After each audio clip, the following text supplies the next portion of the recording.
मकर संक्रांतीनिमित्त आज मी तिळाचे लाडू केलेले आहेत। हे लाडू छान क्रंची व खुसखुशीत झालेले आहेत। चला तर मग बघूया आजची रेसिपी तिळाचे लाडू।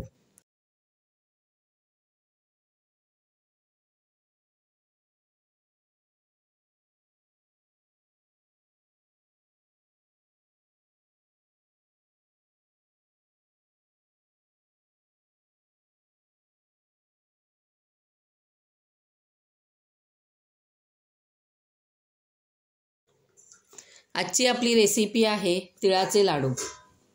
यासाठी आधी मी शेंगदाणे भाजून घेत आहे।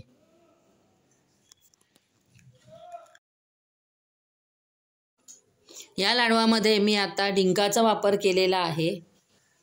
यासाठी आधी आपण हा डिंक भाजून घेऊया। हा डिंक चांगला पांढरा फुलेपर्यंत भाजला की लाडू छान क्रंची लागतात। इथे मी पाव किलोचे तीळ घेतलेले आहेत।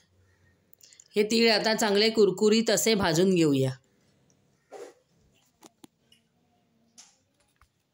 तुम्ही बघू शकता आता हे तीळ भाजताना यांचा रंग बदलला आहे, म्हणजे हे आता चांगले कुरकुरीत असे भाजून झालेले आहेत।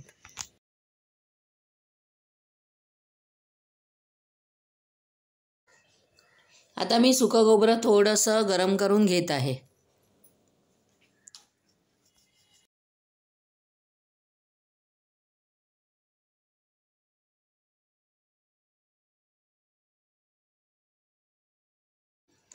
आता आपण लाडवासाठी लागणारा पाक तयार करून घेऊया। यासाठी भांड्यामध्ये मी 1 चमचा तूप घेतलेला आहे। हे तूप वितळलं की यामध्ये आपण गूळ घालूया। आता हा गूळ आपण मंद आचेवर वितळेपर्यंत परतून घेऊया। या गुळामध्ये आता आपण थोडंसं पाणी घालूया। या गुळाला उकळी आल्यानंतर आपला पाक कसा तयार झाला ते बघूया। कारण या लाडवासाठी पाक अगदी घट्ट करायचा नाही, नाहीतर लाडू खूप कडक होतील। आता पाक तयार झाला की नाही हे बघण्यासाठी आपण एका वाटीत पाणी घेऊन त्यामध्ये तुम्ही 1 ड्रॉप पाकाचा घातल्यानंतर तो जर घट्ट झाला म्हणजे आपला पाक तयार झाला असं होतो।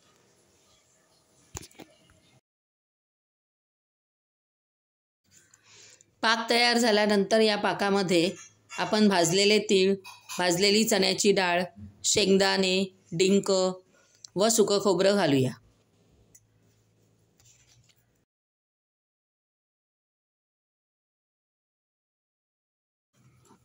आता हे सर्व आपण व्यवस्थित परतवून घेऊया।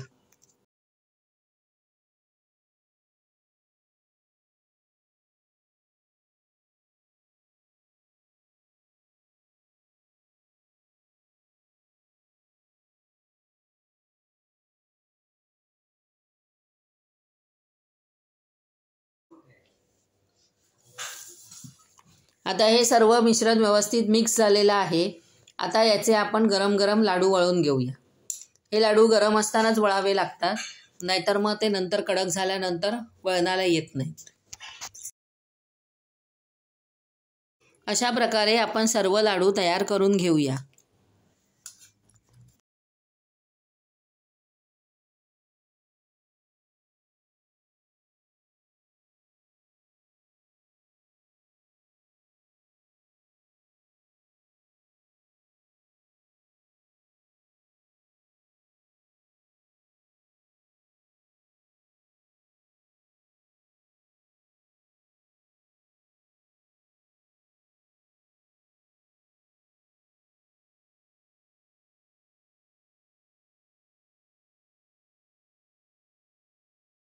अशा प्रकारे हे खुसखुशीत असे तिळाचे लाडू तयार झालेले आहेत।